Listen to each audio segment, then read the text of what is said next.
Yes. Very good evening, boys and girls. Very good evening, boys and girls. Very good evening, boys and girls. I guess each and every one of you has completed the numerical part which was given to you as a homework. आप में से कोई ऐसा व्यक्ति है जिसे numerical part नहीं आया सॉल्व करने? जो न्यूमेरिकल मैंने आप सभी लोगों को सॉल्व करने के लिए दिए थे, उसमें से कोई ऐसा है क्या जिसे न्यूमेरिकल पार्ट सॉल्व करने नहीं आया? आप में से कोई ऐसा है क्या? हाँ या ना? क्या आप में से कोई ऐसा है व्यक्ति जिसे न्यूमेरिकल पार्ट सॉल्व करने जमा नहीं? Anyone?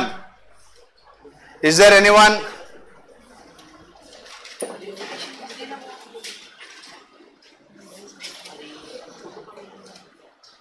Is there anyone?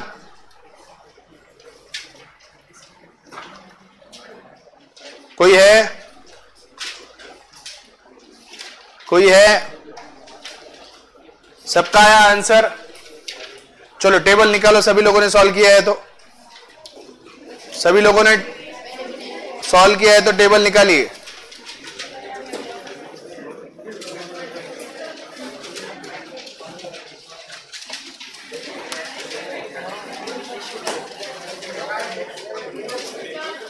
हाँ हाँ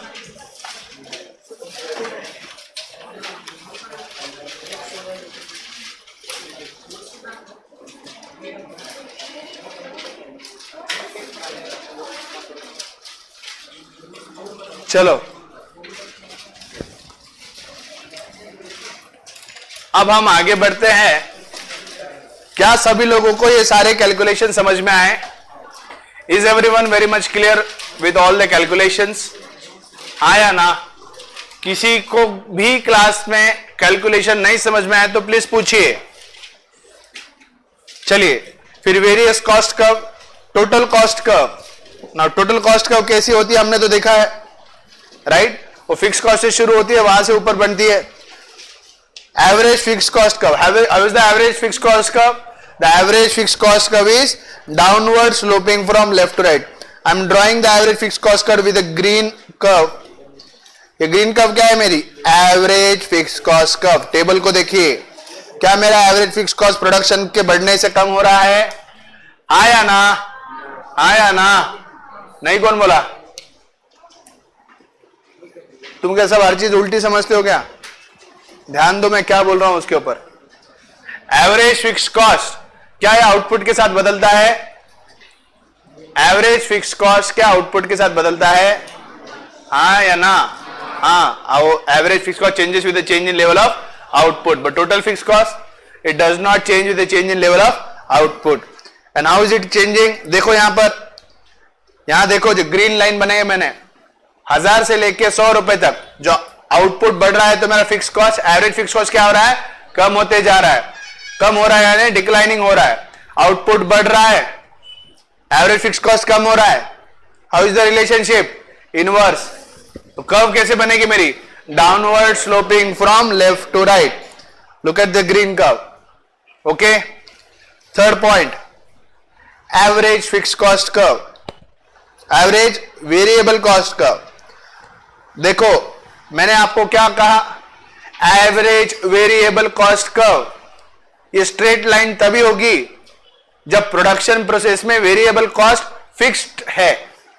अगर वेरिएबल कॉस्ट फिक्स्ड है यानी एक डस्टर बनाने को 10 रुपए, 2 डस्टर बनाने को 20, 3 डस्टर बनाने को 30, 4 डस्टर को 40, तभी एवरेज वेरिएबल कॉस्ट फिक्स्ड रहेगा।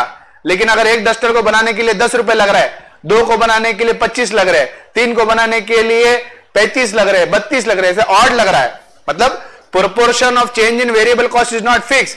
ऐसे केस में एवरेज वेरिएबल कॉस्ट फिक्स नहीं रहता। अगर आपको याद है तो हमने वही यहां पर देखा। यहां पर देखो, एक यूनिट में 50 है टोटल वेरिएबल कॉस्ट, 2 यूनिट को बनाने के लिए 90, 3 यूनिट को बनाने के लिए 140। तो क्या total variable cost fix proportion में चेंज हो रहा है? क्या फिक्स प्रोपोर्शन में चेंज हो रहा है? क्या नहीं। Total fix cost fix proportion में चेंज नहीं हो रहा, इसी वजह से मेरा एवरेज फिक्स कॉस्ट फिक्स्ड नहीं है। वेरिएबल कॉस्ट पर यूनिट और एवरेज फिक्स कॉस्ट फिक्स्ड नहीं है। वो फिक्स कब होगा? अगर यहां वेरिएबल कॉस्ट में 150 है तो 2 कितना चाहिए था? 100। 3 कितना चाहिए था? 150। 4 कितना चाहिए था? 200। लेकिन वैसा है क्या? वो वेरिएबल कॉस्ट चेंज हो रहा है, टोटल वेरिएबल कॉस्ट चेंज हो रहा है आउटपुट के साथ, तो मेरा एवरेज वेरिएबल कॉस्ट ये फिक्स नहीं आता। वरना तुम बोलोगे सर तुमने रूल सिखाया था, हम तो वैसा पढ़ लिए, एवरेज वेरिएबल कॉस्ट फिक्स्ड है, तो फिर हमने सोचा कि वो पैरेलल कब होगा? नहीं बेटा, अगर variable cost per unit of output अगर फिक्स्ड है तो ही एवरेज वेरिएबल कॉस्ट का एक स्ट्रेट लाइन होगी, क्योंकि वैसे केस में एवरेज वेरिएबल कॉस्ट ये फिक्स्ड रहेगा। लेकिन अगर वेरिएबल कॉस्ट जो चेंज हो रहा है अगर वो फिक्स प्रोपोर्शन में चेंज नहीं होता तो मेरी एवरेज वेरिएबल कॉस्ट का हमेशा यू शेप्ड होती है। क्या होती है? U shaped. यहां देखो 50,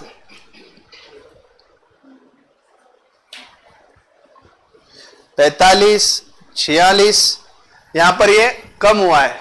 कम होने के बाद वापस से 49, 51, 54, 57, 60, 63, 67। इससे हमें क्या समझ में आ रहा है कि शुरुआती दौर में एवरेज वेरिएबल कॉस्ट कम होते जा रहा है, लेकिन बाद में एवरेज वेरिएबल कॉस्ट बढ़ते जा रहा है। Earlier it is declining, then it is increasing. हाँ या ना? I'm in the love with the shape of U. So what is the shape of the variable cost curve? U-shaped.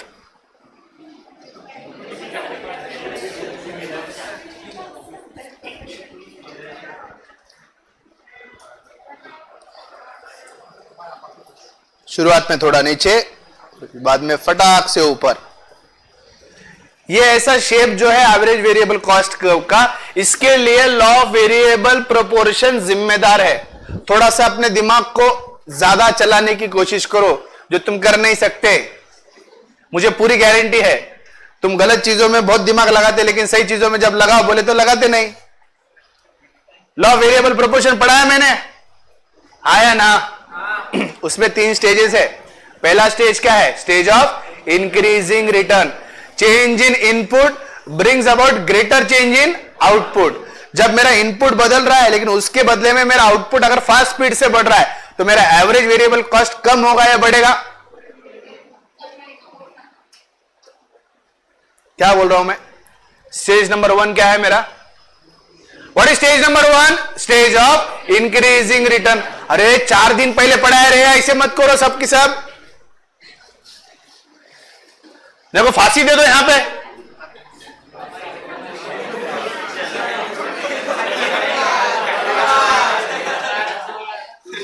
ऊपर देख रहा हो, कहां लगाऊं कहां बांधू देख रहा।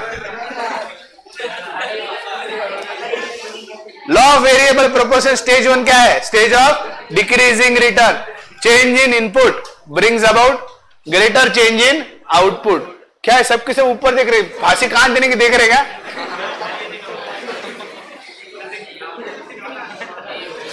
Change in input brings about greater change in output.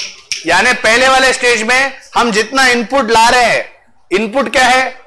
Variable factor है, क्योंकि शॉर्ट रन के अंदर सिर्फ एक ही फैक्टर जो है वो वेरिएबल रहता है।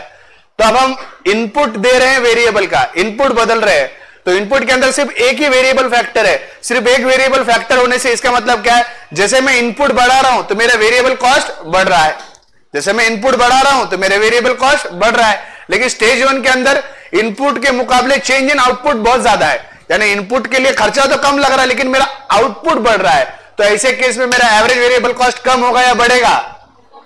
कम होगा। समझो रे, किसको नहीं समझा अभी भी हाथ ऊपर करो। Be very true. थोड़ा सा ज्यादा लेवल का दिमाग लगता है अप्लाई करने के लिए। नहीं समझा तो कोई बात नहीं, और एक बार समझाता हूं। किसी को नहीं समझा कि सबको समझ गया? नहीं समझा, ठीक है। वो एक ही है क्या जिसका दिमाग नहीं चल रहा, बाकियों को बहुत चल रहा है? नहीं समझा।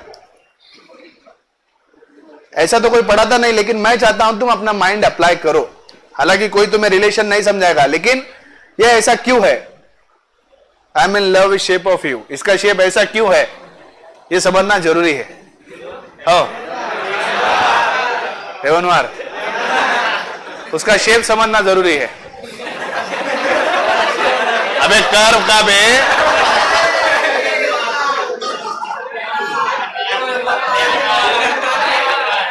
6 लोगों के साथ साथ चावट हो गया तू।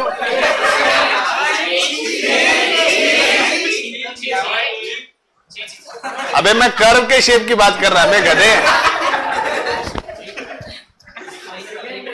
तो अब मुद्दा यह है कि हमारी वेरिएबल कॉस्ट कर्व ऐसे यू शेप्ड क्यों है?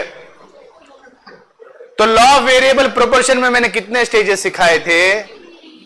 कितने स्टेजेस सिखाए थे? कितने स्टेजेस सिखाए थे? 3 स्टेज सिखाए थे। पहला स्टेज क्या है? Stage of increasing return. उसमें क्या होता है? एमपी बढ़ता है, एपी बढ़ता है, टीपी बढ़ता है और टीपी बहुत स्पीड से बढ़ता है। तो पहले वाले स्टेज को इंक्रीजिंग रिटर्न इसलिए कहते हैं कि इनपुट जिस हिसाब से बदलता है उससे कई स्पीड से हमारा आउटपुट बदल रहा है।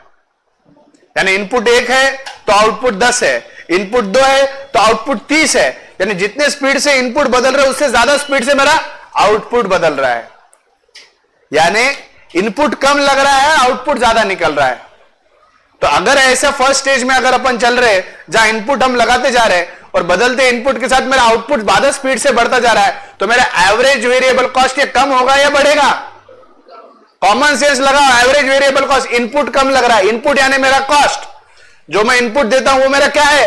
कॉस्ट। जो इनपुट दे रहा हूं वो कम लग रहा है, उसके बदले में आउटपुट ज्यादा निकल रहा है, तो मेरा एवरेज वेरिएबल कॉस्ट ज्यादा लग रहा है, कम लग रहा है? कम लग रहा है। समझा? तो स्टेज 1 जहां अप्लाई होगा वहां मेरी average variable cost curve downward sloping होंगी, जहां पर ये शुरुआत का पैच पहले कैसी चल रही कर्व? ऐसे। समझ रहा है क्या? पहले वाला ये बेंड जो नीचे की तरफ है ये क्यों है? क्योंकि स्टेज 1 अप्लाई है। स्टेज 2 के अंदर क्या होता है? Stage of diminishing return. Input बढ़ रहा है, खर्चा बढ़ रहा है, लेकिन आउटपुट अब उतने स्पीड से बढ़ रहा है क्या? नहीं। तो इसका मतलब मेरा एवरेज वेरिएबल कॉस्ट बढ़ेगा या कम होगा? बढ़ेगा। तो धीरे धीरे वो बढ़ने लगा है। समझे? धीरे धीरे वो बढ़ने लगा है और जैसे जैसे वो बढ़ता शुरू होगा, फिर जैसे जैसे हम थर्ड स्टेज में चले जाएंगे, हमारा इनपुट बहुत ज्यादा लग गया, उसके बदले में हमारा आउटपुट कम है, तो मेरा खर्चा बहुत ज्यादा हो गया। वापस कम होने का कोई सवाल है क्या? नहीं।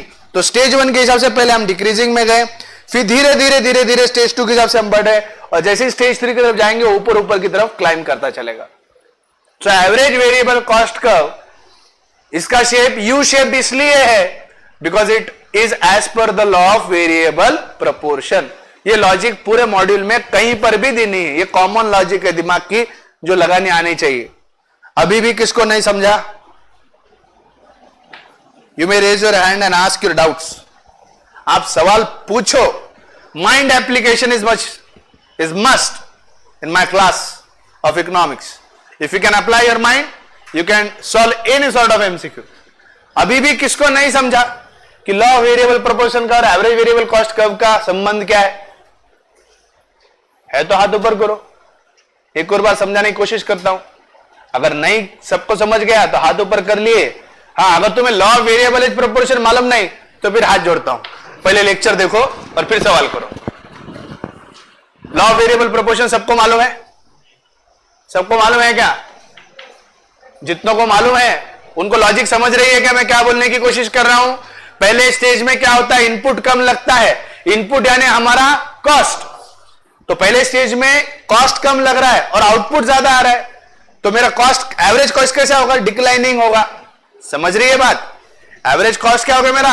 डिक्लाइनिंग होगा। एवरेज कॉस्ट क्या होगा मेरा?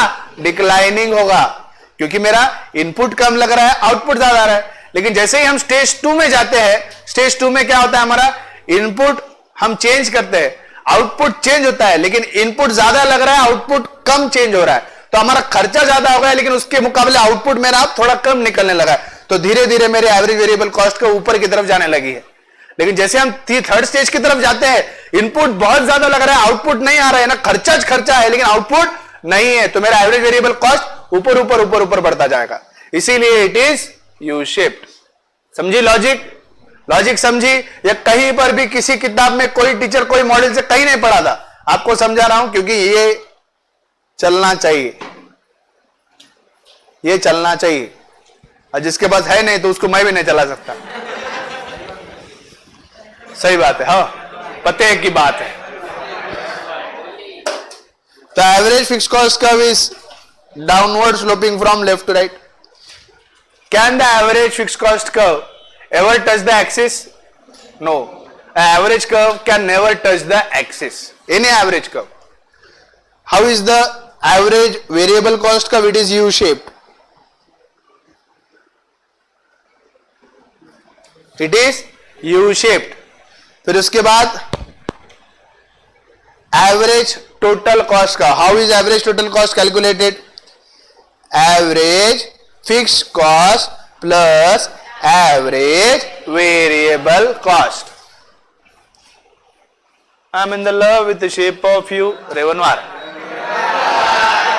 I'm in the love with the shape of you. I'm in love with the shape. ये गाना इसमें से बैठा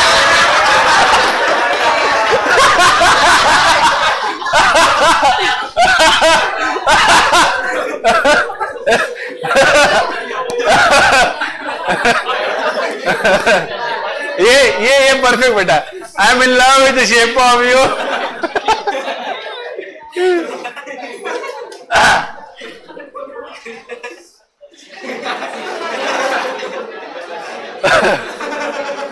तो how is the shape of average total cost curve?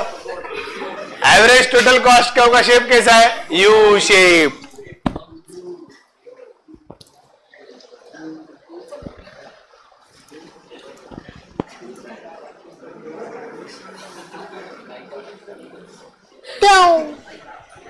एक साइड से एकदम नीचे, फिर फटाक से ऊपर.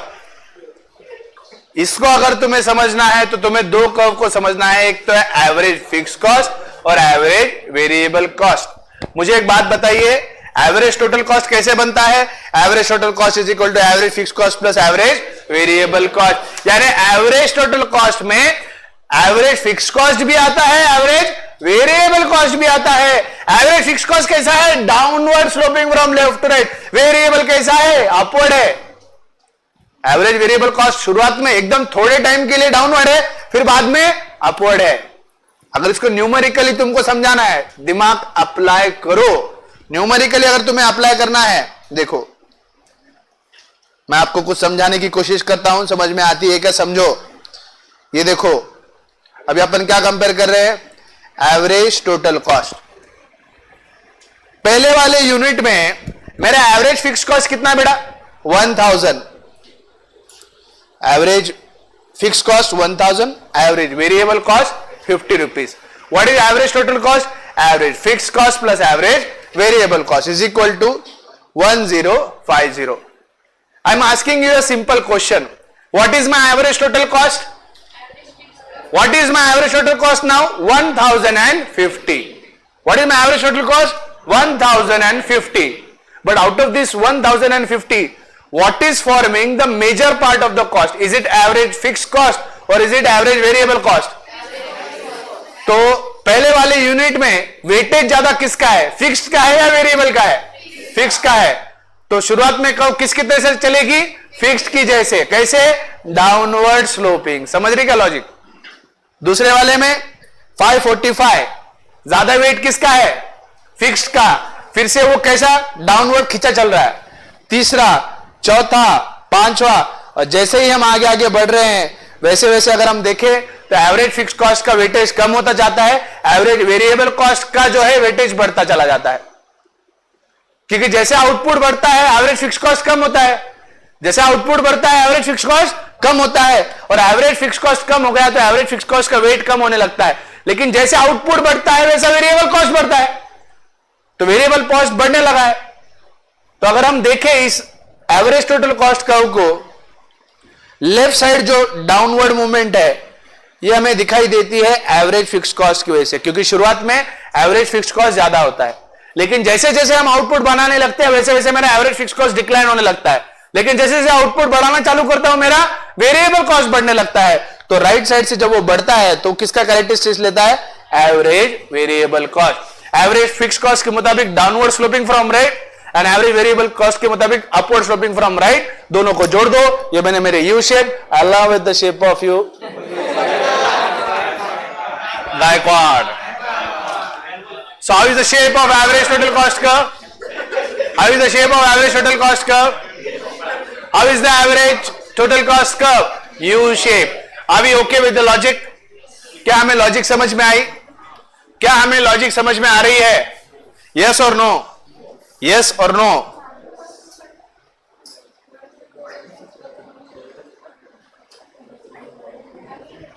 चलो, नाउ मार्जिनल कॉस्ट की हम बात करते हैं। Marginal cost curve is also U shaped. Yes, please please. शुरुआत में 50 to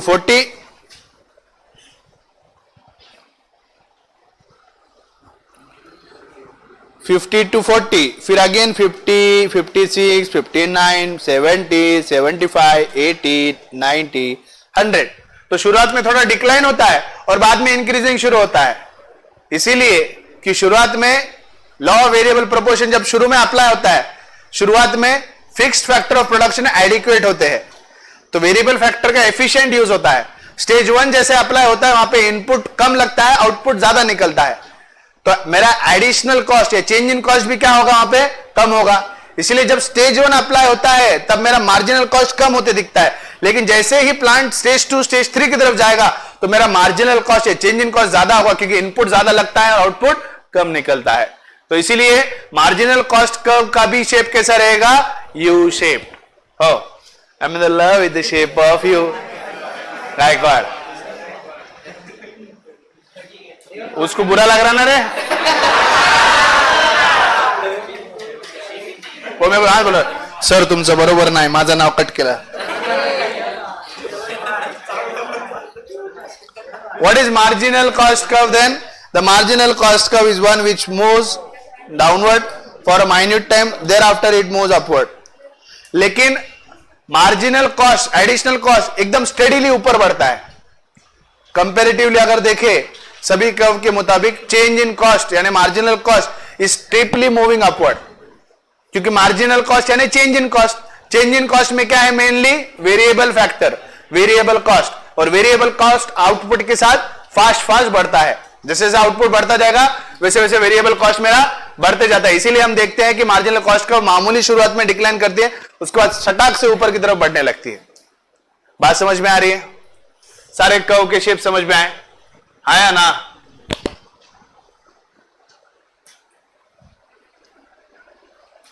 Now we have to understand the relationship between average total cost curve and marginal cost curve. हमने एवरेज प्रोडक्ट मार्जिनल प्रोडक्ट की relation समझे थे. क्या मुझे कोई चारों कंडीशन बता सकता है? What are the 4 conditions of the relationship between average product and marginal product? Don't look into your book. Without looking into your book, 4 points. Average product, marginal product. 4 relation है. कोई भी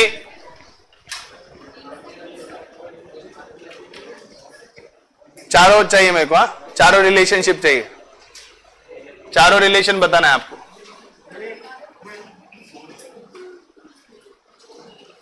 क्या पढ़ाई कर रहे हैं, क्या नहीं कर रहे हैं? हम बोलो. पहले स्टेज में MP is equal to AP as they both start from the same point. Second में MP is greater than AP, right? क्योंकि सेकंड वाले में पहले आउटपुट बढ़ता है और एवरेज प्रोडक्ट भी बढ़ता है, मार्जिनल प्रोडक्ट भी बढ़ता है, लेकिन मार्जिनल प्रोडक्ट ज्यादा स्पीड से बढ़ता है. तीसरे वाले में MP is equal to AP. This is point again where the margin and AP curve intersect. This is the point where AP curve is maximum. चौथे में MP is less than AP. और चौथे पायदान में दोनों भी डिक्लाइनिंग है, लेकिन मार्जिनल प्रोडक्ट के फास्ट स्पीड से कम होता है. Round of applause. Sit down. हाँ देखो देखो, चलिए अब हम समझते हैं relationship between average total cost, किसके बीच में? Average total cost and marginal cost. When the average total cost curve falls or decreases, marginal cost is less than average total cost.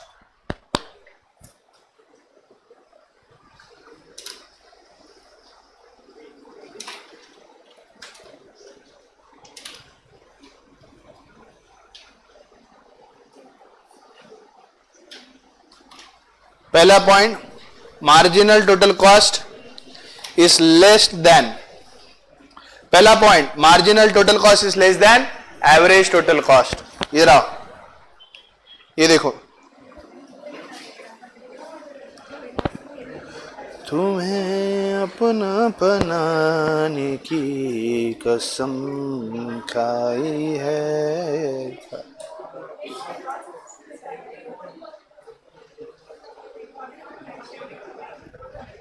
ये मेरी ब्लू वाली कर्व क्या है बेटा? Average total cost curve. ये जो ग्रीन वाली जो है ना,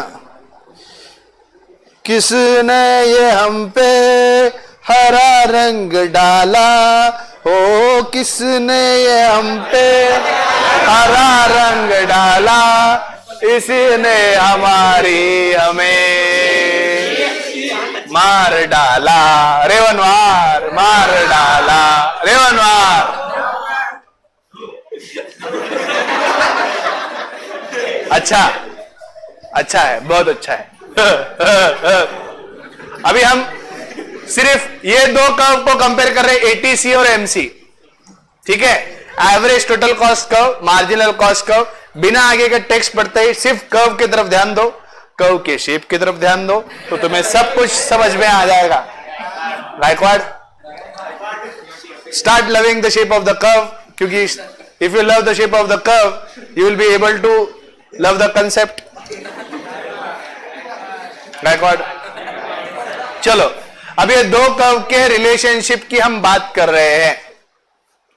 पहला मुद्दा वो लेफ्ट साइड, दोनों की लेफ्ट समझता है, दोनों का ये साइड, लेफ्ट साइड में क्या एवरेज टोटल कॉस्ट का फॉलिंग है? क्या लेफ्ट साइड में मेरी एवरेज टोटल कॉस्ट का फॉलिंग है?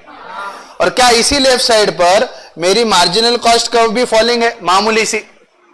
हाँ या ना? So on the left side of the average ATC the average total cost curve is greater than the marginal cost curve.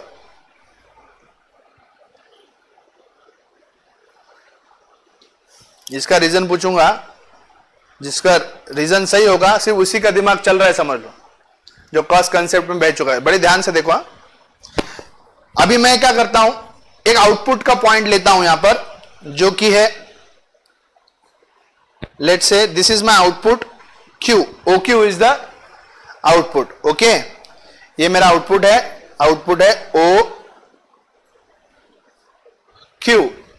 OQ मेरा आउटपुट है, ठीक है? अब इस आउटपुट पे मेरा एवरेज टोटल कॉस्ट मुझे कैलकुलेट करना है, तो मुझे इस Q पॉइंट से एवरेज टोटल कॉस्ट कर्व तक जाना पड़ेगा।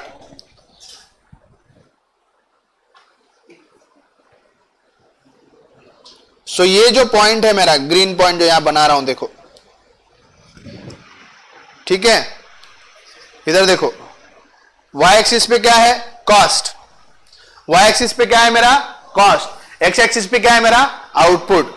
तो इस Q पॉइंट पे जो लेफ्ट हैंड साइड पे है, क्या मैं बोल सकता हूं ये मेरा एवरेज टोटल कॉस्ट कर्व है?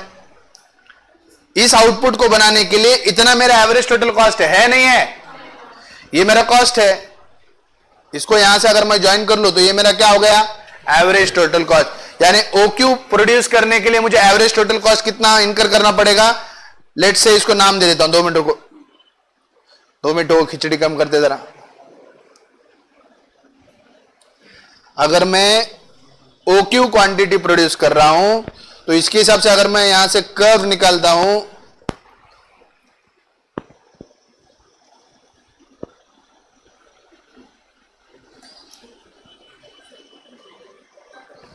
ठीक है? अब यहां से नीचे से मैंने कर्व निकाला है, इस कर्व को नीचे निकालने के बाद यहां पर ऊपर जो पॉइंट लिया मैंने, ये यहां से इसको यहां जोड़ दो ऐसा, ठीक है बेटे? ये मेरा क्या डिनोट करता है? OQ को प्रोड्यूस करने के लिए लेट से OC is my average cost. ये इतना लेंथ जो है ये क्या डिनोट करता है? एवरेज टोटल कॉस्ट, बरोबर?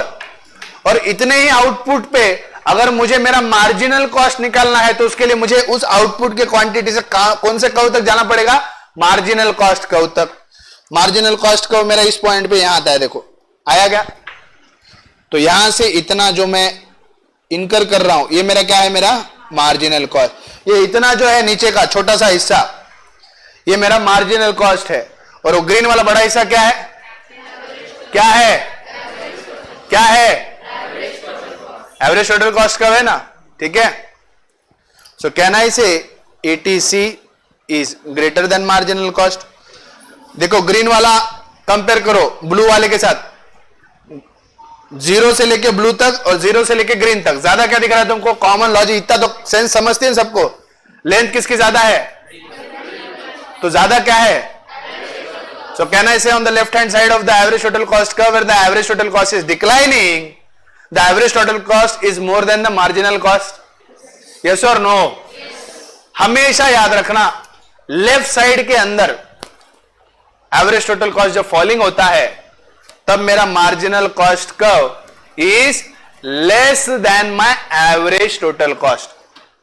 क्योंकि मार्जिनल का मतलब क्या होता है बेटा? Change cost, change in cost due to change in output. और मार्जिनल कॉस्ट मेजरली किसे डिफाइन करता है? वेरिएबल कॉस्ट को। क्योंकि फिक्स कॉस्ट कभी चेंज होता है क्या? कभी चेंज होता है क्या? नहीं। और लेफ्ट साइड में हमने देखा किसका दबाव ज्यादा है, वेटेज किसका ज्यादा है एवरेज टोटल कॉस्ट में? एवरेज फिक्स कॉस्ट का। ऊपर मैंने एवरेज टोटल कॉस्ट सिखाया था, तो लेफ्ट साइड में हम ज्यादा वेटेज किसका देखते हैं? एवरेज फिक्स कॉस्ट का। जैसे जैसे आउटपुट बढ़ता है वैसे वैसे एवरेज फिक्स कॉस्ट कम होता है, लेकिन लेफ्ट साइड में वेटेज किसको है?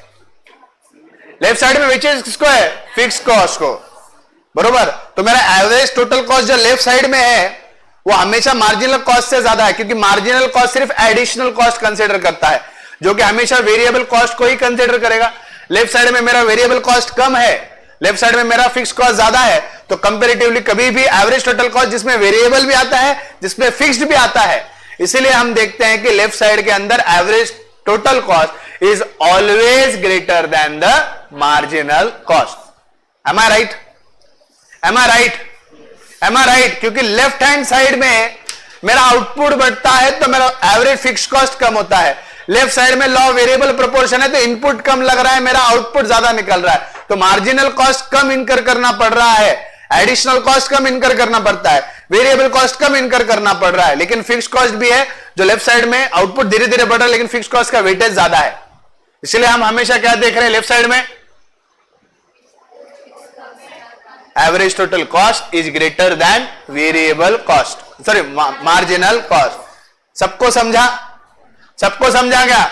नहीं समझा तो अभी वापस पूछो। चलो आगे, चलो क्या आगे? पक्का? कुछ पॉइंट नहीं समझा तो पूछो।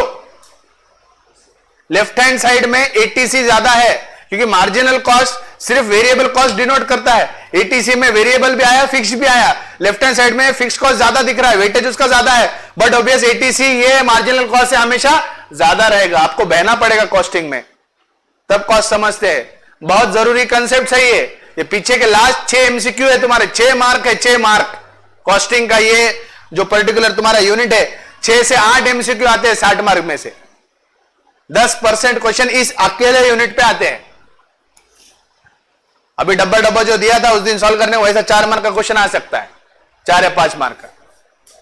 समझ में आया पहला? अब ये हो गया लेफ्ट हैंड साइड के बाद, ये हो गई हमारी लेफ्ट हैंड साइड के बाद। लेफ्ट हैंड साइड से जाने के बाद मेरी marginal cost curve from below it is cutting at this particular point. इस पर्टिकुलर पॉइंट पे मेरी marginal cost curve average total cost को इंटरसेक्ट कर रही है। What happens at the point of intersection? Both the curves are equal. So what is my second stage? When the marginal cost curve cuts the average total cost curve from below, my average total cost is equal to my marginal cost. इससे क्या समझ में आ रहा है? Change in cost is nothing but change in variable cost, क्योंकि ATC में अब variable cost ही change हो रहा है, fixed cost अब बहुत कम हो चुका है, आउटपुट बढ़ चुका है, fixed cost मेरा कम हो चुका है। अब जितना भी वेटेज हम एवरेज टोटल कॉस्ट में देख रहे हैं उसमें ज्यादा वेटेज अब वेरिएबल कॉस्ट का आना शुरू हो गया है। वेरिएबल कॉस्ट यानी किसके जैसा है? मार्जिनल कॉस्ट जैसा है।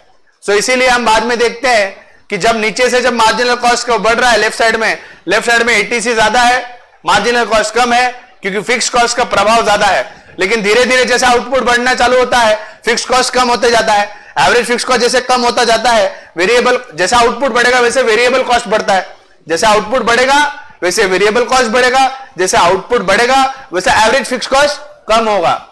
आउटपुट बढ़ने से एवरेज फिक्स कॉस्ट कम होता है, आउटपुट बढ़ने से वेरिएबल कॉस्ट बढ़ता है। इसीलिए एक पॉइंट पर आकर ये दोनों इंटरसेक्ट होते हैं।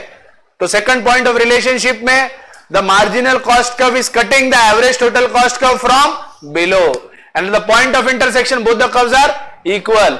सो at this point my average total cost is equal to my marginal cost. Are you getting my point? Are you getting my point? Yes or no? Yes or no? Yes or no? और तीसरी और आखिरी situation, how is the shape of ATC? How is the shape of ATC? U shaped. कैसी है? U shaped. अब इस U shaped में एक लेफ्ट हैंड साइड है, एक राइट हैंड साइड है, एक सेंटर पॉइंट है। लेफ्ट हैंड साइड में हमने देख लिया ATC greater than marginal cost. बाद में ये वाला पॉइंट देख लिया, इस वाले पॉइंट पे, सेंटर पॉइंट पे, जहां पे marginal cost curve is cutting the average total cost curve from below. Eight this particular point of intersection what is happening? अरे रुक रे,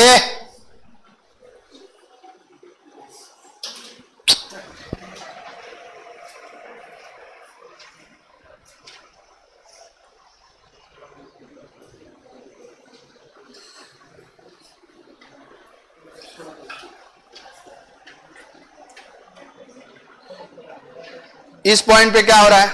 marginal cost is equal to the average total cost. अब एक पहलू रहा राइट हैंड साइड, अब एक पहलू रहा right hand side. What if you produce the output which falls on the right hand side of the ATC? Let's I produce an output which is O Q.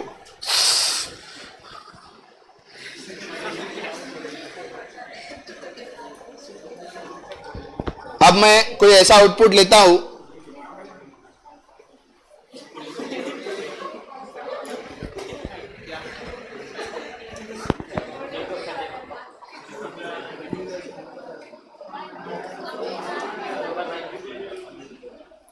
अब मैं क्या कर रहा हूं? OQ प्रोड्यूस कर रहा हूं, ठीक है।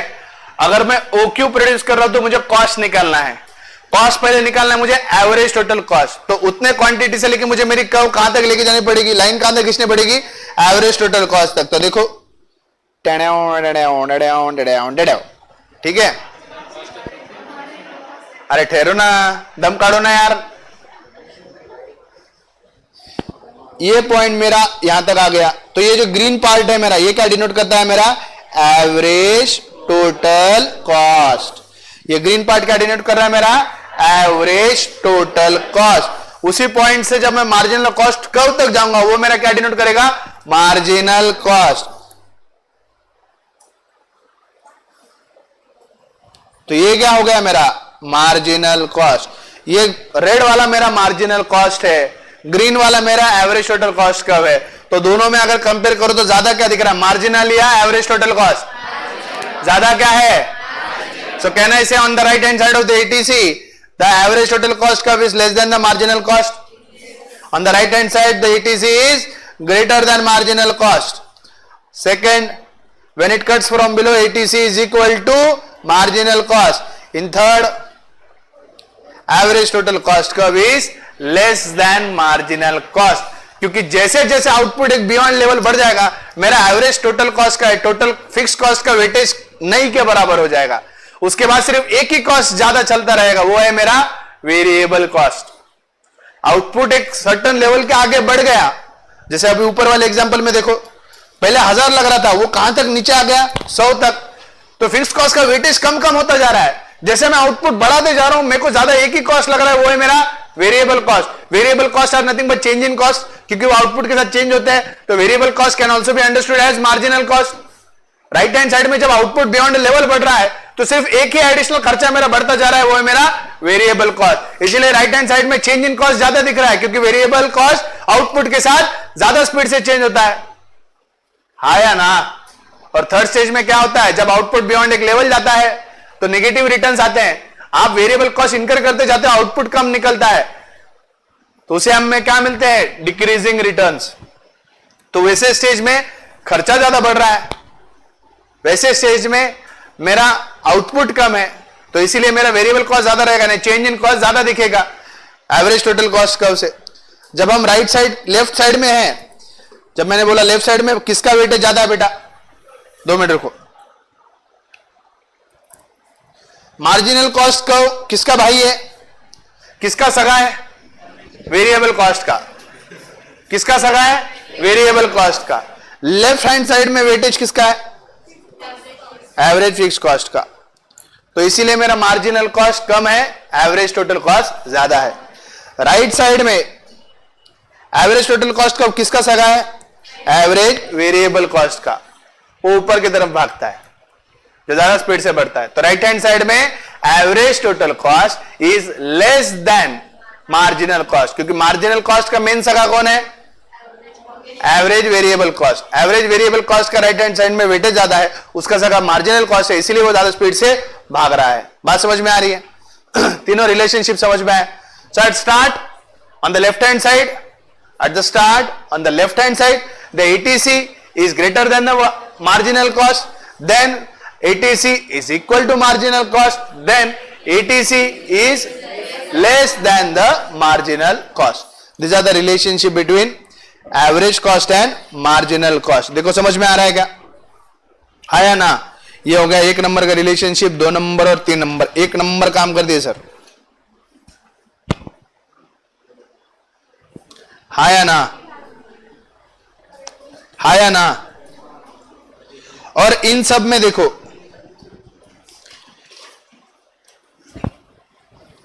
एक सेकंड इधर ध्यान दो।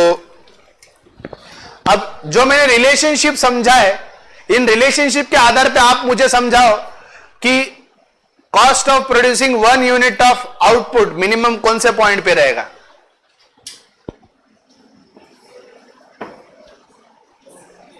Will it be on left hand side of ATC?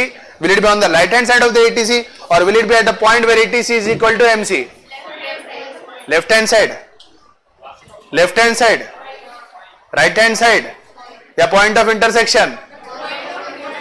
तो लेफ्ट हैंड क्यों बोले? लेफ्ट हैंड में तो कॉस्ट डिक्लाइन हो रहे, तो वो लोएस्ट कैसा हुआ? लेफ्ट हैंड साइड में कॉस्ट डिक्लाइनिंग है, यानी कॉस्ट कम हो रहे, तो वो लोएस्ट कैसे हुआ? उससे कम नीचे कुछ जा रहा है ना। राइट हैंड साइड में तो बढ़ ही रहे, तो लोएस्ट का कोई सवाल ही नहीं। एक ही ऐसा पॉइंट है जहां पे वो लोएस्ट है, उससे नीचे जा रहा है क्या? नहीं जा रहा है। अभी देखो ये एटीसी के 3 पॉइंट है, इधर देखो, एक लेफ्ट में ले लिया, एक लेफ्ट में ले लिया, एक यहां ले लिया और एक यहां ले लिया। ये यहां से हो गया मेरा कॉस्ट,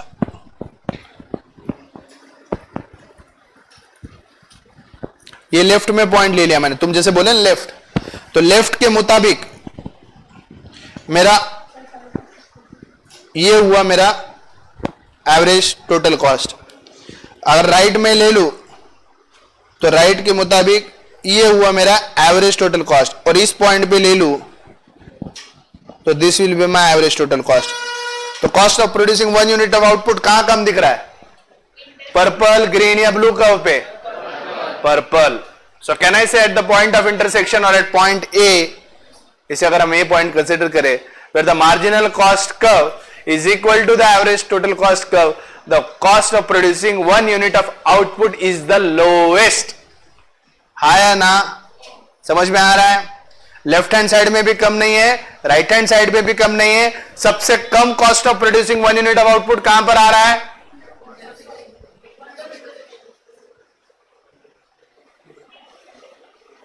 कहां आ रहा है? जागते रहो।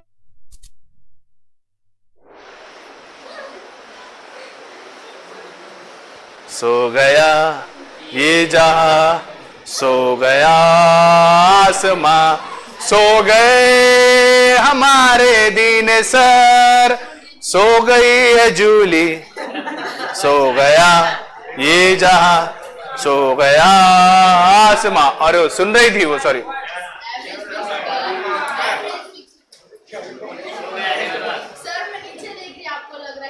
अरे यार तुम यार,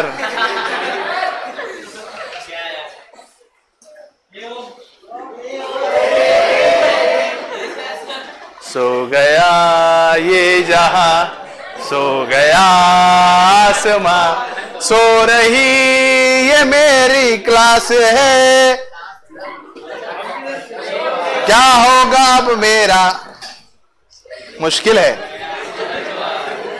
so if you understand the relationship, ये बड़ा ध्यान।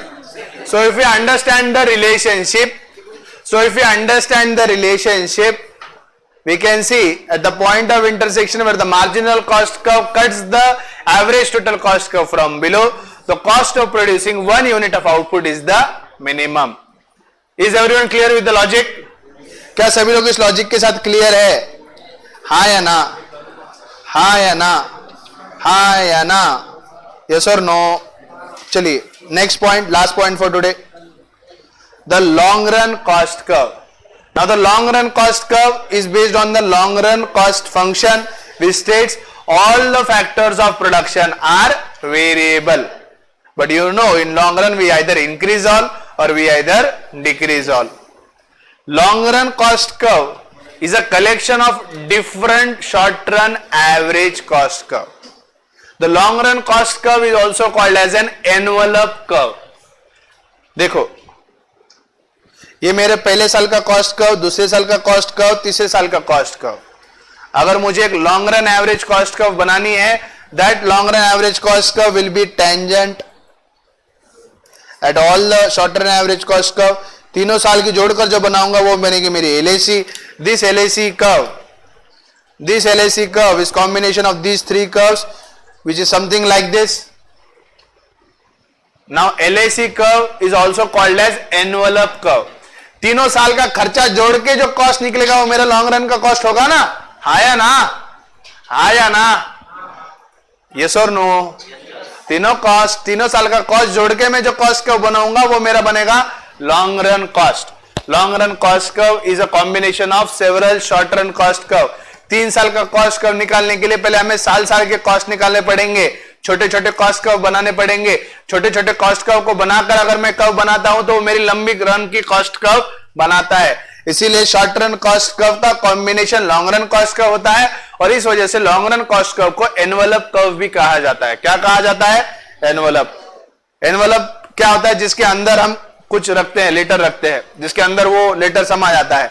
अभी लॉन्ग रन कॉस्ट कर्व को देखो, ये तीनों साल के कॉस्ट कर्व को अपने अंदर समा ले रहा है, हाँ या ना? इसीलिए इसे हम एनवेलप कर्व भी कहते हैं।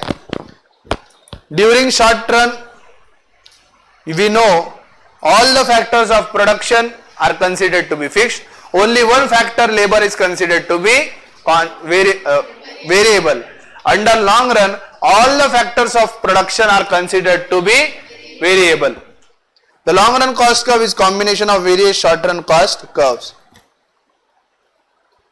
The long run cost curve helps to decide what size of plant is to be selected and what are the expansion decision to be taken during the growing phase. अभी देखो, एक long run cost curve से हमें यह समझ में आता है कि कौन से फेज में क्या डिसीजन लेना है।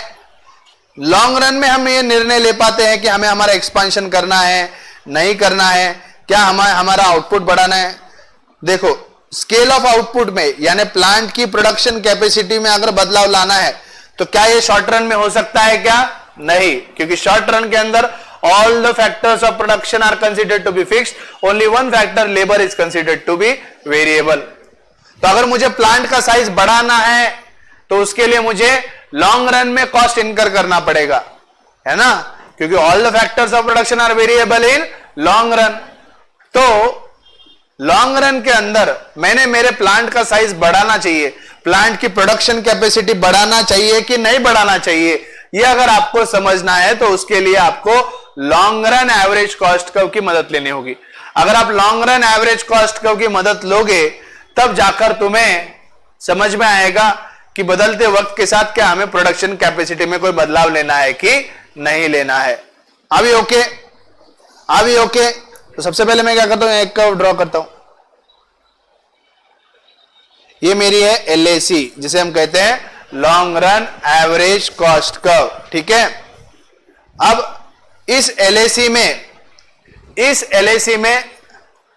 अब ये ऐसे एलएसी है, ये अगर निकालूंगा तो अच्छा तरीके से समझ में आएगा। निकालने की जरूरत है क्या? एलएसी का शेप समझ गया? वो ऐसा होता है कि जो सभी शॉर्ट रन कॉस्ट कर्व को कवर करता है। कोई भी short run average cost curve long run cost curve के बाहर नहीं जा सकती। कोई भी short run cost curve LAC के बाहर नहीं जा सकती, वो एलएसी के अंदर समानी चाहिए। इसीलिए उसको क्या कहते हैं हम? Envelope curve. क्या बोलते हैं उसे हम? Envelope curve. Yes or no? अभी देखो, ये मेरा पहले साल का शॉर्ट, ये मेरा एक शॉर्ट का कॉस्ट कर्व है, ये 2 है, ये 3 है, ये 3 अलग अलग कॉस्ट कर्व है मेरे। ठीक है, SA1, SSC1, SSC2, SSC3 are considered to be my different cost curve. SSC1, 2, 3 are the different short run cost curves. SSC1 में लेबर, SSC2 में कैपिटल और SSC3 में लैंड। देखो, हर एक short run average cost curve के अंदर सिर्फ एक ही फैक्टर वेरिएबल हो सकता है, बाकी फैक्टर्स क्या होने चाहिए? कांस्टेंट। तो हम ये अज्यूम कर रहे हैं SSC1 के अंदर लेबर वेरिएबल है। क्या वेरिएबल है? लेबर। SSC1 में कौन वेरिएबल है? लेबर।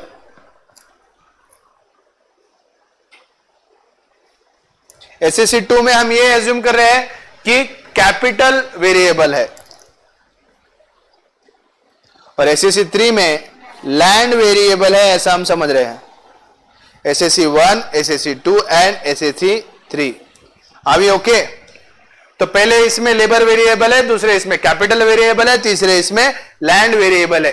तीनों वेरिएबल फैक्टर को वेरिएबल करना है तो उसके लिए अपने को क्या लगती है? Long run average cost curve, जिसके मुताबिक हम ये तय कर पाएंगे कि प्रोडक्शन कैपेसिटी या स्केल ऑफ प्रोडक्शन में कुछ बदलाव लाना है कि नहीं लाना है। लेट्स से हम अभी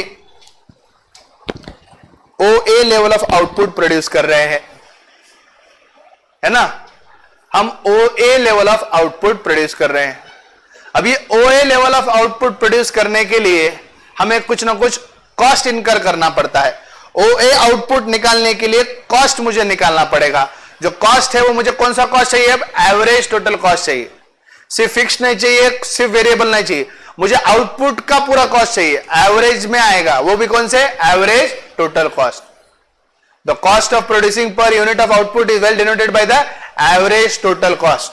जहां पे एवरेज फिक्स कॉस्ट भी कवर होगा मेरा एवरेज वेरिएबल कॉस्ट, क्योंकि बिजनेस में दोनों कॉस्ट भी इनकर करना कंपलसरी है। अब जब मैं OA लेवल ऑफ आउटपुट निकाल रहा हूं तो इसके मुताबिक मुझे अब कॉस्ट देखने हैं, तो मैं 2 कर्व पे जाऊंगा। ये देखो,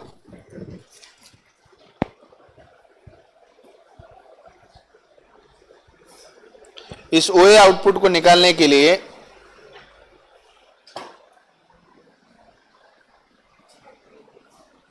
मेरे पास 2 ऑप्शन है। एक तो मैं पॉइंट L पे प्रोड्यूस कर सकता हूं, एक तो मैं पॉइंट H पे प्रोड्यूस करता हूं। सब लोग को दिख रहा है क्या? ये पीछे वाले इधर ध्यान दे, सब लोग को दिख रहा है क्या? L और H, मुंदड़ा, L और H दिख रहा है क्या?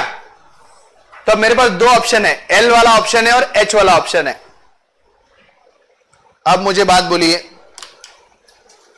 यहां क्या निर्णय लेना है? डिसीजन क्या लेना है, क्या नहीं लेना है, ये आप सभी लोग मेरे को इजीली बता सकते हैं, लेकिन एक पॉइंट को, जो भी रिलेशनशिप मैंने समझाया वो समझना पड़ेगा। How is the shape of average total cost curve? Short run average cost curve, average total cost curve यानी short run average cost curve. वापस कंफ्यूज मत होना। SAC short run average cost curve is rightly denoted by the average total cost curve, which includes the average fixed cost as well as the average variable cost. These both are short run cost. These both are short run cost. On the left hand side of the ETC, the costs are decreasing. The costs are decreasing. On the right side of the ETC, the costs are increasing. And at this point, the both costs are constant. हाँ या ना? Minimum cost कहां होता है? इस point पे। Left hand side में minimum है क्या? राइट हैंड साइड में मिनिमम है क्या? लेकिन लेफ्ट हैंड साइड में कॉस्ट डिक्रीजिंग है, राइट हैंड साइड में कॉस्ट क्या है? इंक्रीजिंग है। तो अब इधर आ जाओ वापस से, प्लीज बहुत ध्यान लगाइए, ये सिंपल कंसेप्ट नहीं है। अभी देखो मेरे पास OA अगर आउटपुट मुझे निकालना है मेरे फैक्ट्री पे, तो मेरे पास 2 ऑप्शन है। एक तो मैं पॉइंट एल पे निकालूंगा या फिर पॉइंट एच पे निकालूंगा। अगर मैं पॉइंट एल पे निकालता हूं तो वो मेरे पहले साल का एसएससी है जहां पे मैंने लेबर को वेरिएबल रखा है। मेरा सबसे सवाल है, अगर मैं पॉइंट एल को चॉइस करता हूं तो मैं एसएससी 1 पे प्रोड्यूस कर सकता हूं, हाँ या ना? उसके हिसाब से मेरा कॉस्ट कितना होगा? ये इतना मेरा कॉस्ट होगा, हाँ या ना? Yes or no? और ये एसएससी 1 पे जो एल पॉइंट है ये लेफ्ट में है या राइट में है? लेफ्ट में है या राइट में? एसएससी 1 के लेफ्ट में है राइट में? और एवरेज कॉस्ट कर्व के लेफ्ट हैंड साइड में कॉस्ट डिक्लाइनिंग में रहते हैं या इंक्रीजिंग में रहते हैं? डिक्लाइनिंग में रहते हैं या इंक्रीजिंग में रहते हैं? डिक्लाइनिंग। तो जब ऑलरेडी लेफ्ट हैंड साइड पे अपन है जहां पे आगे और क्वांटिटी भी मैं अगर प्रोड्यूस करूं उसी एसएससी 1 पे, अगर मैं उसी एसएससी 1 पे प्रोड्यूस करूं, आगे चल के मेरे कॉस्ट डिक्लाइनिंग दिखेंगे या बढ़ेंगे? अभी तो डिक्लाइन लेफ्ट हैंड पे है ना। अरे बाबा, जब मैं ए पॉइंट पे बात कर रहा हूं तो मैं लेफ्ट हैंड साइड पे हूं एसएससी के, आगे मैं थोड़ा आउटपुट बढ़ा भी दिया तो भी मेरे कॉस्ट डिक्लाइन होंगे, बढ़ेंगे क्या? प्रॉफिट बढ़ाने के लिए कॉस्ट डिक्लाइनिंग चाहिए या इंक्रीजिंग चाहिए? डिक्लाइनिंग। तो अभी मैं कौन से एसएससी 1 के लेफ्ट में हूं या राइट में हूं? लेफ्ट में हूं या राइट में हूं? लेफ्ट में। वहां पे कॉस्ट डिक्लाइनिंग हो रहे ना। तो यहां पे कोई पाबंदी है क्या प्रोड्यूस करने में? नहीं। मेरे पास एक और ऑप्शन है, वो है पॉइंट एच। पॉइंट एच, तो यहां पे खर्चा मेरा इतना है। पॉइंट एच पे प्रोड्यूस करने के बाद एवरेज कॉस्ट ज्यादा दिख रहा है या पॉइंट एल पे? पॉइंट एल या पॉइंट एच? पॉइंट एल या पॉइंट एच? पॉइंट एच पे अगर मैं प्रोड्यूस करता हूं तो मेरा कॉस्ट ज्यादा है और पॉइंट एल पे प्रोड्यूस करता हूं तो मेरा कॉस्ट कम है। अब देखो, एच पॉइंट भी एसएससी 2 के लेफ्ट हैंड साइड में है, लेकिन मुझे अगर एच पॉइंट पे प्रोड्यूस करना है, अभी मैं कौन से इस पे प्रोड्यूस कर रहा हूं? एसएससी 1 पे। अगर मुझे एच पे प्रोड्यूस करना है तो सेकंड वेरिएबल फैक्टर क्या है? कैपिटल। यानी कि अगर मुझे एच पॉइंट पे प्रोड्यूस करना है तो मुझे एडिशनल कैपिटल बिजनेस में लाना पड़ेगा। यहां से दिमाग डेवलप करना चालू करो। अभी मैं एल तक तो प्रोड्यूस कर, अभी मैं कौन से इस पे हूं? एसएससी 1 पे। एसएससी 1 पे मेरा प्रेजेंट लेवल ऑफ प्रोडक्शन है। अगर मैं एसएससी 1 से एसएससी 2 पे शिफ्ट होना चाहता हूं तो मुझे दूसरे वेरिएबल फैक्टर को बढ़ाना होगा। वो क्या है मेरा? कैपिटल। अब कैपिटल बढ़ा के मैं एसएससी 1 से एसएससी 2 पे चला तो जाऊंगा, लेकिन एसएससी 1 से एसएससी 2 पे जाने का मेरा कुछ फायदा है क्या? कैपिटल तो मेरे को बढ़ाना पड़ेगा, लेकिन उसके बाद भी ओएच का जो कॉस्ट है वो ओएल से ज्यादा है। एक तो कैपिटल भी बढ़ रहा, ऊपर से मेरा खर्चा भी बढ़ रहा, तो इसमें मुनाफा है क्या? मेरा मुनाफा है क्या? तो समझदारी किस में है? एसएससी 1 पे टिके रहने में है या फिर कैपिटल लाकर आउटपुट का स्केल बढ़ाने में है? एडिशनल कैपिटल लाकर कैपेसिटी को बढ़ाने में कुछ फायदा है या है वो लेवल पे ही प्रोडक्शन करने में समझदारी है? एसएससी 1 पे ही चलना समझदारी है ना? तो हम क्या करेंगे? एसएससी 1 पे स्टिक टू रहेंगे और ओए आउटपुट पर जैसे मैं सब ले लूंगा ना, सब क्लियर हो जाएगा। जैसे मैं पूरे चार्ट की डिस्कशन करूंगा, सबको लॉजिक समझ में आएगा। जब तक नहीं हो तब तक पेशेंस रखो। अभी तो तुम खुद देख सकते, रेड और ग्रीन लाइन को कंपेयर कर सकते। अपने को कॉस्ट कम रहेगा तो प्रॉफिट ज्यादा रहेगा। कॉस्ट कम कहां पर है? ए एल पे या ए एच पे? ए एल पर। तो ए एच पे जाने के लिए एक तो कैपिटल एक्स्ट्रा लाना पड़ेगा, एडिशनल कैपिटल लाके खर्चे भी बढ़ रहे, तो सेंस है क्या कुछ? तो बेहतर क्या है उतनी कैपेसिटी पे काम करो। सेंस क्या बनता है? मैं तुमको समझाने की कोशिश कर रहा हूं कि किस तरह से प्रोडक्शन की लेवल में बढ़ाना या कम करने का निर्णय कैसा होता है। अभी मेरे पास ऑप्शन है कि मैं कैपिटल लाकर मेरी प्लांट की साइज बढ़ा सकता हूं, लेकिन अगर मैं कैपिटल लाकर अगर प्लांट की साइज बढ़ाता हूं तो मेरा खर्चा कम हो रहा है क्या? खर्चा बढ़ रहा है। तो मैंने क्या एडिशनल कैपिटल लाने का निर्णय लेना चाहिए क्या? नहीं लेना चाहिए। है जैसा चलने दो, एसएससी 1 पे ही आउटपुट चलने दो। तो मैं ओए पे कौन से लेवल पे प्रोड्यूस करूंगा? एल पॉइंट पे। एम आई ओके? एम आई ओके? एम आई ओके? अब आ जाओ, अब समझ लो मैंने आउटपुट थोड़ा सा बढ़ा लिया, ओ बी कर लिया। अब मैंने आउटपुट क्या कर लिया? O B. ओ बी को प्रोड्यूस करने के लिए वापस मुझे ऊपर जाना होगा। अब कहां पे आ गए हम? पॉइंट क्यू पे। पॉइंट क्यू पे। अब मुझे बोलो point Q is on the lowest point of SSE1, is on the lowest point of SSE1 and it is on the left hand side of the SSE2. It is on the left hand side of the SSE2. Undoubtedly at the lowest point of SSE the cost of producing output is minimum. The per unit cost यानी average total cost is minimum where SSE point is lowest. यानी Q point SSE1 पे अगर हम रहते हैं तो cost of producing output is lowest and also Q point is lying on the left hand side of the SSE2. इस SSE2 curve के Q point left hand side में आ रहा है क्या, और इस SSE1 के लोएस्ट पॉइंट पे आ रहा है क्या? हाँ या ना, यस और नो? अब आपको क्या लगता है क्या करना चाहिए? SSE1 पे ही रहना चाहिए? किसको लगता है SSE1, किसको लगता है SSE2, और किसको लगता है मेरे को कुछ समझ में नहीं आ रहा?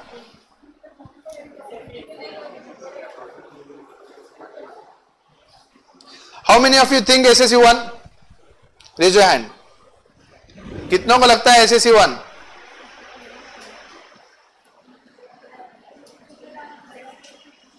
कितनों को लगता है SSE1? हाथ ऊपर करो.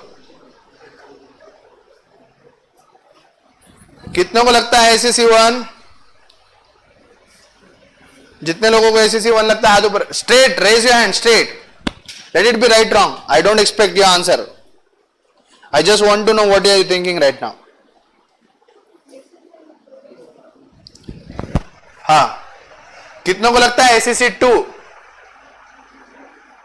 अच्छा, अब तुम्हें SSE2 लग रहा है, कुछ को SSE1 लग रहा है.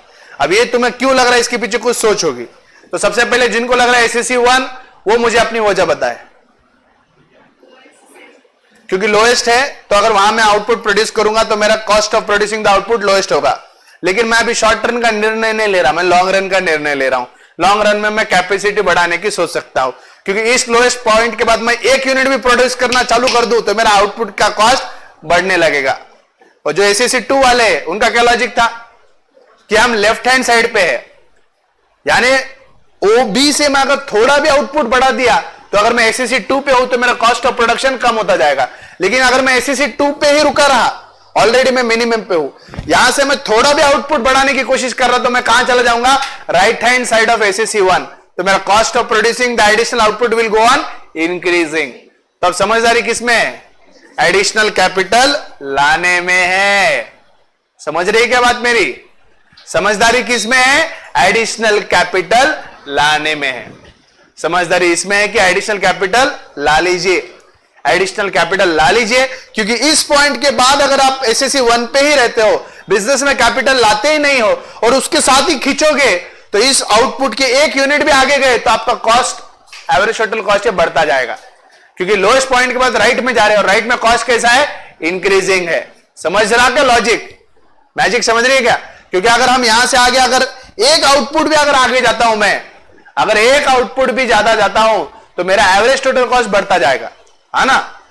तो मैं SSE1 पे नहीं रुक सकता. इसका मतलब वक्त आ चुका है कि मैंने बिजनेस में एडिशनल कैपिटल लाना चाहिए. जैसे ही मैं एडिशनल कैपिटल ला लूंगा, I am leaving SSE1 and I am shifting to SSE2. So there is a change in the scale of production by bringing additional capital. अब एडिशनल कैपिटल लाते ही मैं SSE2 के राइट में हूं या लेफ्ट में हूं? लेफ्ट में हूं. तो मेरा कॉस्ट क्या है वहां पर? डिक्लाइनिंग. एवरेज टोटल कॉस्ट के लेफ्ट हैंड साइड में कॉस्ट डिक्लाइनिंग है या इंक्रीजिंग है? डिक्लाइनिंग है. तो उसके बाद भी माने OB से अगर मैं आउटपुट बढ़ाता भी जाता हूं तो भी मेरा कॉस्ट क्या होगा? डिक्लाइनिंग. तो भी मेरा कॉस्ट क्या होगा? डिक्लाइनिंग. अगर मैं SSE1 पे ही रुकता हूं तो OB के बाद अगर मैं थोड़ा भी प्रोडक्शन बढ़ाने की कोशिश करूंगा तो मेरा कॉस्ट क्या होगा? इंक्रीजिंग. तो इंक्रीजिंग बेहतर है या डिक्रीजिंग? इंक्रीजिंग बेहतर है या डिक्रीजिंग? डिक्रीजिंग. क्योंकि कॉस्ट अगर डिक्रीजिंग होगे तो ही बिजनेस में प्रॉफिट बढ़ेगा, है ना? तो उसके लिए हमें क्या करना होगा? we'll have to shift from SSE1 to SSE2. For shifting from SSE1 to SSE2, we have to change to the variable factor capital. That means additional capital has to be brought into the business. Am I okay? Am I fine? सबको समझ रहा है? सबको समझ रहा है? अब let's say long run में मेरे को निर्णय लेना है कि I want to produce more, I want to produce OC output. अब ओसी आउटपुट प्रोड्यूस करने के लिए मुझे यह खर्चा करना पड़ेगा।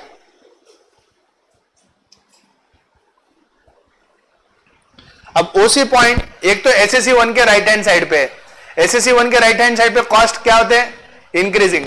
Right hand side of the SSC cost is increasing, तो वो लेवल पे प्रोड्यूस करने की जरूरत ही नहीं है, इसलिए अपन ने ऑलरेडी कब कर लिए, ओ बी पे ही हमने एडिशनल कैपिटल ला लिया ताकि हम लेफ्ट हैंड साइड पे रहे। उस लेफ्ट हैंड साइड से आगे चलते चलते हमारे कॉस्ट डिक्लाइन रहे। अगर हम वहां एसएससी 1 पे ही बैठे रहते और ओसी प्रोड्यूस करते तो आज हमें इस ऑप्शन के साथ जाना पड़ता। अगर हम वहां पे ओबी पॉइंट पे अगर चेंज नहीं करते तो हमें ओसी प्रोडक्शन करने के लिए एसएससी 1 का ये वाला पॉइंट जो रेड मार्क किया है ये चॉइस करना पड़ता है ना। अगर ये पॉइंट चॉइस करते तो मेरा कॉस्ट ऑफ प्रोड्यूसिंग क्या होता? ज्यादा होता है, कम होता? ज्यादा, क्योंकि that is on the right hand side of the SSC. तो ये ऑप्शन एसएससी के राइट हैंड साइड में, तो इधर खारिज किया जाता है। ऑलरेडी मैंने ओबी पॉइंट पे एडिशनल कैपिटल ला लिया है, तो उसके से मेरा कॉस्ट डिक्लाइनिंग है। और मेरे पास दूसरा ऑप्शन क्या है? Point K. Look at point K, it is still on the left hand side of the SSC 2, that means still the cost are declining. So I will be producing on SSC 2. I will be producing on SSC 2 for which additional capital is already being brought into the business. यानी पहली जो level थी OA level of output में मैं SSC 1 पे ही टिका रहा, लेकिन जैसे मैं OB पे गया तो मैंने बिजनेस में कैपिटल ला लिया और capital locker scale of production बढ़ा दिया। तो जितनी स्केल ऑफ प्रोडक्शन बढ़ी है उसके साथ जैसे मैं OC पे जाता हूं तो OC पे मैं SSC 2 पे रुका हूं। अब मैं एसएससी 3 पे जाने की कोशिश नहीं कर रहा, लेकिन लेट्स से मुझे अब आउटपुट ओडी करना है। क्या करना है? आउटपुट मुझे अब ओडी करना है। अब ओडी आउटपुट प्रोड्यूस करने के लिए मुझे फिर से कॉस्ट इनकर करना पड़ेगा, हा या ना? अब वो होता है आरडी, राइट। अब आर पॉइंट जो है बेटा, ये आर पॉइंट जो सबको दिख रहा है ये एसएससी 2 के राइट हैंड साइड में है, एसएससी 2 के राइट हैंड साइड में है, और आर पॉइंट एसएससी 3 के लेफ्ट हैंड साइड में है। अगर मैं एसएससी 2 को नहीं छोड़ता हूं, I continue with the same scale of production, then my cost of producing the output will be high. If I have to reduce the cost of producing the output, I will have to change from SSC 2 to SSC 3 in long run. For that I will have to change another factor, that is land. That is additional land has to be brought into the business. If I bring in additional land into the business, I will be shifting from SSC 2 to SSC 3. And if I get on SSC 3, I will be producing at point R, which is on the left hand side of the SSC 3, where the costs are still declining. एक ही है, output बढ़ाना है बढ़ाओ, long run में output level of output बढ़ाना है बढ़ाओ, लेकिन शॉर्ट रन कर्व के हमेशा वो लेफ्ट हैंड साइड में ही ले। रूल सिंपल है। हम जब स्कूल में रहते थे तो स्कूल में एक सिंपल नियम था, walk towards your left, right, walk towards your left से चले। वैसे ही है, हमेशा प्रोडक्शन कैसा होना चाहिए? तो एसएससी के लेफ्ट से होना चाहिए, ना उसके लोएस्ट पे होना चाहिए, ना उसके राइट हैंड में, क्योंकि लोएस्ट पे प्रोड्यूस करे वहां से अगर एक आउटपुट भी बढ़ गया तो आपका कॉस्ट बढ़ता जाएगा, और राइट हैंड साइड में तो मैक्सिमम कॉस्ट है, तो उधर प्रोड्यूस करके तुम्हारा प्रॉफिट तो होगा नहीं। तो ना राइट ना centre, it is only always on the left. तो इसीलिए जैसे ही मुझे ओडी आउटपुट प्रोड्यूस करना है तो मुझे एसएससी 2 को छोड़ना होगा, एसएससी 3 में बढ़ना होगा ताकि मैं लेफ्ट हैंड साइड में रहूं, और उसके लिए मुझे क्या करना होगा? एडिशनल लैंड अब बिजनेस में लानी होगी। देखो, मैं पहले लेबर पे था शॉर्ट रन में, फिर मैंने एडिशनल कैपिटल लाया, अब मैंने एडिशनल लैंड ला ली, तो क्या मेरे सारे फैक्टर वेरिएबल हो गए? क्या मेरे सारे फैक्टर वेरिएबल हो गए? और इन सभी वेरिएबल फैक्टर को जोड़कर जब मैं मेरी कर्व बनाता हूं तो वो क्या बनेगी मेरी long run average cost curve, जो कि एक एनवलप कर्व है। तो ये हो गया मेरा LAC, ये हो गया मेरा LAC। समझ में आया? हाँ, पॉइंट सी पे, वो यहां पे है। अब यहां पे एक और पॉइंट समझने की कोशिश करो। The LAC curve is called as the envelope curve, यानी सभी SAC कर्व को समा लेती है खुद में। अभी अगर आप यहां पर देख रहे हैं जो मैंने LAC ड्रॉ की है, ये SAC1, SAC2, SAC3 तीनों भी कर्व को टेंजेंट है, टची टची, तीनों भी कर्व को टेंजेंट है, टची टची है ना। लेकिन अगर आप गौर से देखें,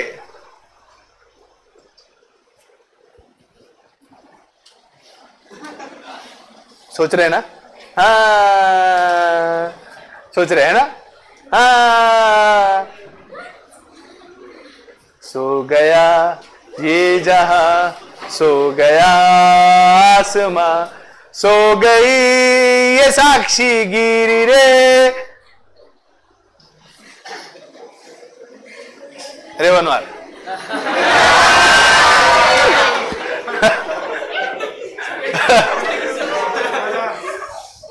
अच्छा ओ लक्ष्य दिया। अब हम कहां था भाई, हाँ LAC कर्व जो है वो टची टची है सभी SAC कर्व से। अब वो हर एक कर्व से टची टची है और टची टची करते वो सभी कर्व को अपने में समा ले रही है। लेकिन जो मैंने कर्व बनाई है पर्पल कलर की, जो SAC1 को टच हो रही है, SAC2 को टच हो रही है, SAC3 को टच हो रही है, ये टची टची कर्व को थोड़ा ध्यान से देखो। क्या ये जिस जिस पॉइंट पर ये टच हो रही है LAC, क्या वो हर उस कर्व का लोएस्ट पॉइंट है क्या? देखो ये कर्व इस वाले कर्व को यहां टच हो रही है, इस वाले कर्व को यहां टच हो रही है, इस वाले कर्व को यहां टच हो रही है। सो can I say the LAC curve is tangent to all the SAC curve, but the point of tangency of the LAC and SAC need not be the lowest point of the SAC. Yes or no? तो ये एक relationship समझ लेना। The LAC curve is always tangent to all the SACs, but it is never the fact that the LAC will be tangent to the SAC only on the lowest point of the SAC. It can be tangent on the left hand side, it can be tangent on the right hand side, it can be tangent on the lowest point of SAC also. हाँ या ना? सबको सब समझ में आया? हाँ या ना? रुको जरा, सब्र करो। किरण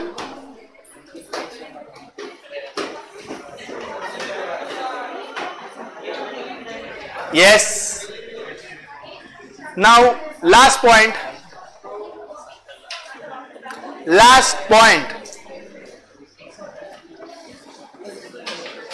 which क्या मॉडल कौन दिखाया मेरे को? क्यों? किरण का मतलब मॉडल नहीं होता? तुम्हें क्यों लगा किरण कि मैंने मॉडल मंगाई? वापस दे दो जूली। ना ना किरण का मतलब मॉडल नहीं होता। Okay, thank you so much.